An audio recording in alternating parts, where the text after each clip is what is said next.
Did I scare y'all? Hey, you're wearing the wrong mask, moron. Oh, dang it. Oh, no, no. Hello, one and all. Welcome to the first ever movie review on this channel. I told y'all I'd be taking steps forward, and what better thing to do on Halloween, y'all are seeing this on Halloween, than the movie review of Halloween 1978. I will be summarizing this movie and giving my thoughts on it all the way through and throwing in a couple of jokes here and there, and hopefully they're funny, you know, because it's really hard to complain about this movie. It's pretty solid. Join me as I guide you through this timeless classic that shaped horror movies for years to come. You get it? Because the villain is the shape.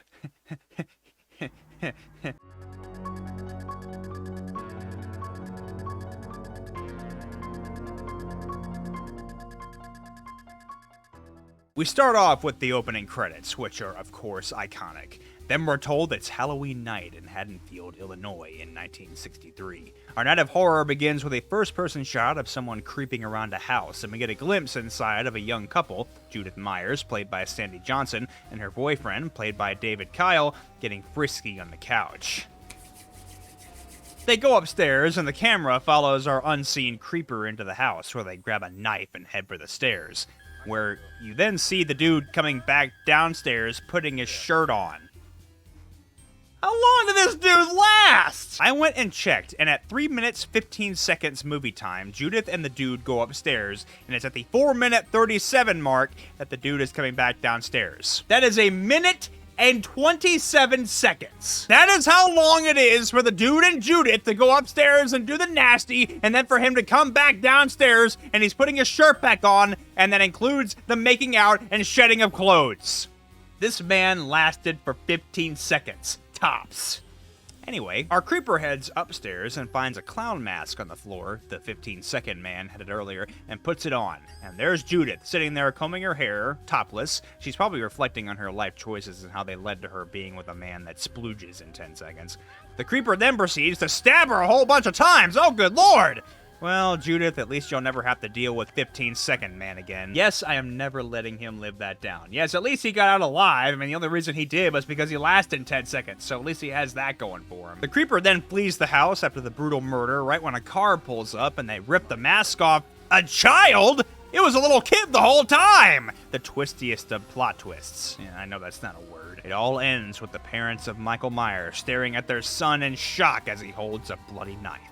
Man, what an opening. Now we jump forward 15 years to Smiths Grove, Illinois. It's October 30th, 1978. We're introduced to two new characters, Dr. Sam Loomis, played by the late legend Donald Pleasance, and Nurse Marion Chambers, played by Nancy Stevens, in what I consider to be a scene that drags on a little too long. I mean, there's like 25 seconds of silent shots of them just in the car driving. Hey, at least it's drilled into our brains that Nurse Chambers is a very heavy smoker. The pair reach Smith's Grove and find all the inmates wandering around out in the rain, and they are definitely gonna catch hypothermia. This is late fall in Illinois, right? Where it's, you know, cold. Loomis checks to see if he can get into the sanatorium, and then Nurse Chambers gets a whole Grand Theft Auto pulled on her when Michael, played by the legend Nick Castle, jumps onto the car, attacks her, and then steals the car. Man, he's got at least 2 stars on that wanted bar for sure. Now we're in Haddonfield, and it's the big day, Halloween. We're introduced to who many consider to be one of the most famous girls in horror history, Laurie Strode, played by, of course, Jamie Lee Curtis.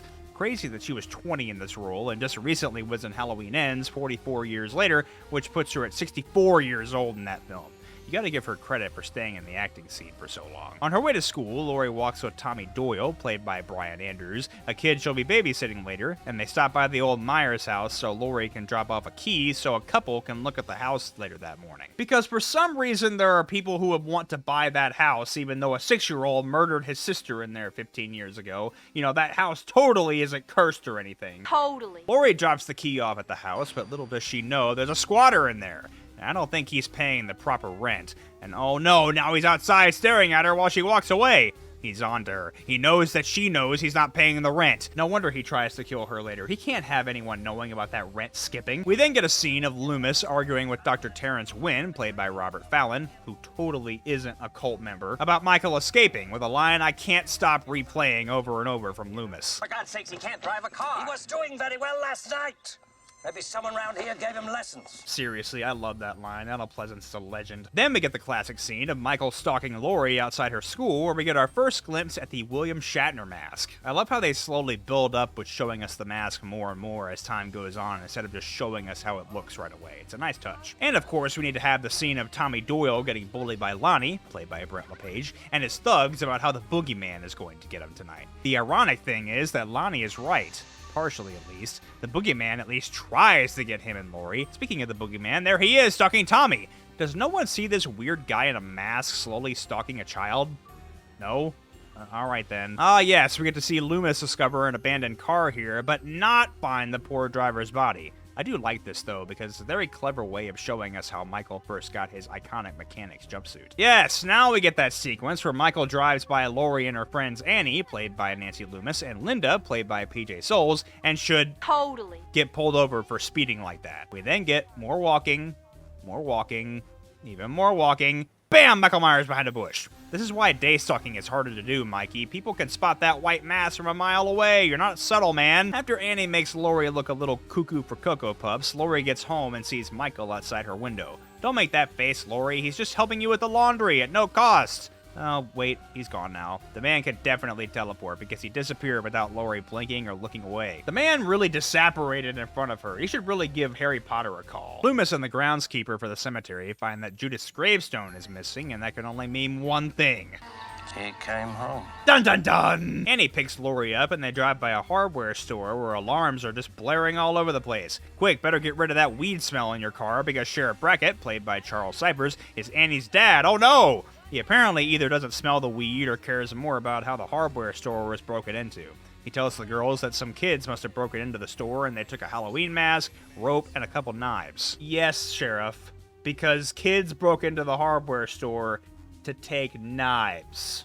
Sure. Annie drops Lori off at the Doyle house, and she goes off to babysit Lindsay Wallace, played by Kyle Richards, and this is where the movie really starts to pick up, since we're getting more and more glimpses of Michael stalking around the houses. Look at this man. Does he even care if people see him?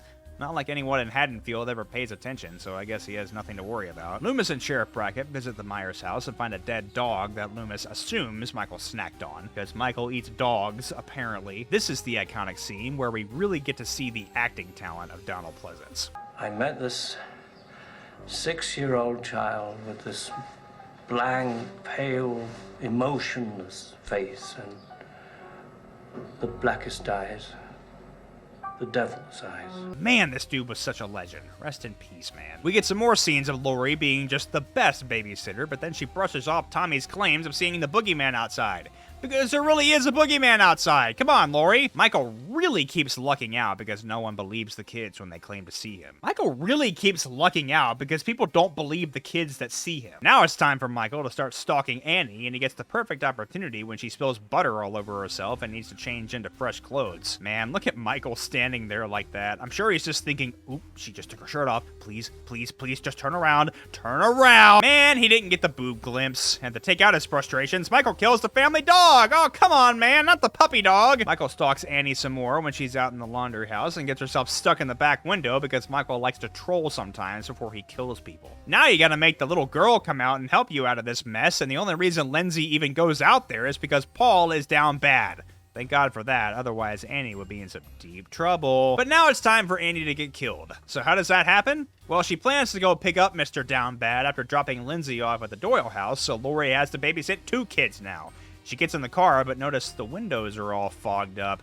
Wait a minute. Oh no, there's a boogeyman in the car! She tries to fight back, but Michael overpowers her and slits her throat. Man, now Paul's gonna have blue balls. We cut back to the kids, who have absolutely no idea that any of that just happened. And neither does Lori, and she still brushes off Tommy when he claims he saw the boogeyman again. He's right outside Lori, and he just opened a door without using any hands, and now he's gone. Well, at least Lindsay believes Tommy. That's nice. We get another classic Loomis line. Hey, Lonnie, get your ass away from there. Donald Pleasance, man, I swear to God. Sheriff Brackett tells Loomis that if he is right about Michael... Damn you for letting him go. What? How is Michael getting away Loomis's fault? He was just on the way there to get Michael and he was already out with the other inmates. Whatever. Now it's time for more naughty stuff between Linda and her boyfriend Bob, played by John Michael Graham, who are way too horny, and it ramps up when they find that the Wallace house is empty. Well, not quite empty. Then they just go and do the nasty in the parents' bed. What? At least use the guest bed? Jeez, and why is there a lit jack-o'-lantern in the bedroom? That's a fire hazard. This scene plays out a bit too long if you ask me, but the point is to show that they're so busy doing the nasty that they don't see a boogeyman shadow pass by them. Hey, at least Michael is letting them finish making love. I'll give credit where credit is due. Here we are, the iconic kill. Bob goes downstairs to get a post-coital beer and gets a boogeyman ambush. Oh, Lord! And this is where we see that apparently Michael's knives are so large that they can pin a whole man to the wall and support his weight. Yeah, Michael, I can see why you'd be admiring work like that. The house needed some wall decorations anyway. Michael then decides to put a sheet on and pretend to be Bob. And hey, he gets a free boob flash out of it. Not gonna show that on screen though, because YouTube wouldn't be too happy about that. Michael then kills Linda when she's calling Lori about Bob, and the audience is treated to a few more boob glances until she's dead and Michael grabs the phone to breathe into it a bit. Lori definitely isn't having that. But it does get her to go check out the Wallace house, which leads into one of the most iconic sequences in horror history. Lori first stumbles upon Annie's dead body in front of Judith Myers' tombstone. Michael, I get you're a bit cuckoo and everything, but would you really have to get mud all over the sheets of that bed with a tombstone and blood? So inconsiderate, man. Then she gets surprised by Bob and Linda's bodies, and it leads to her leaning against a door frame, absolutely terrified, understandably. Then we get the coolest shot in the movie, where Michael materializes from the darkness and slices at her, causing her to take a big cut on her shoulder and fall down to the first floor, which injures her. I'm not sure if she breaks her leg or not here, but she's definitely hurt. The chase is on. Michael stalks her out of the Wallace house, and she tries to get help from some neighbors, but instead they ignore her and turn the lights out. Bruh, help her, man! Some people are just scumbags. She's able to get inside the Doyle house just in time before Michael gets to her, but unfortunately, he's able to get inside through an open window. Michael pops up behind her and misses a very easy stab on her, and due to his terrible aim, almost as bad as mine, she's able to jab him in the neck with a sewing needle. Ouchie! That puts him down for a bit and gives her the false sense of security that he's dead. Spoiler, he's not. Far from it. And of course, in typical horror fashion, she doesn't double tap him to make sure he's dead. Great. Lori is able to get the kids upstairs just in time before Michael is back up and stalking towards them again, and she hides herself in the closet. That doesn't stop Michael for long, though, but Lori smartly uses a coat hanger as a weapon and jabs Michael right in the eyeball. Ouchie! That causes him to make a little noise, and when he's got his guard down, trying to get the hanger out of his eye, Lori gets a good stab to his chest. That puts him down again, and once again gives her a false sense of security that he's dead. Spoiler! He's not, and once again, she does not double tap the man. Come on, Lori! She gets the kids to run out of the house and get help, which alerts Loomis, who happens to be walking by. He enters the house just in time to see Michael once again back up and kicking, and this time he's trying to strangle Lori to death. Lori is able to rip his mask off, and we get a brief glimpse of Michael's face. I like this reveal. It's not some demonic face or some deformed face. It looks like a pretty normal guy. That's what makes Michael scary. He's just some normal dude that just so happens to be pure evil. While he's distracted with his mask, Loomis shoots him, and he shoots him 6 times! That makes Michael fall off the balcony, and he's really dead, guys. For sure. Definitely. 100% dead. We get another pair of iconic lines from Lori and Loomis. What's the boogeyman?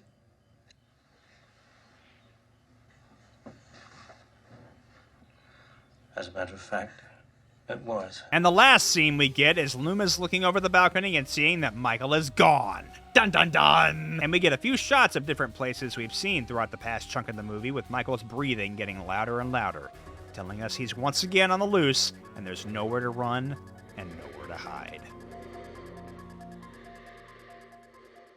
And that was Halloween 1978. I absolutely love this movie. The only issues I have with it are that some of the slow scenes drag on a bit too long, but besides that, this is an instant classic that should be revisited every year on Halloween. It's a horror staple that understandably changed the genre.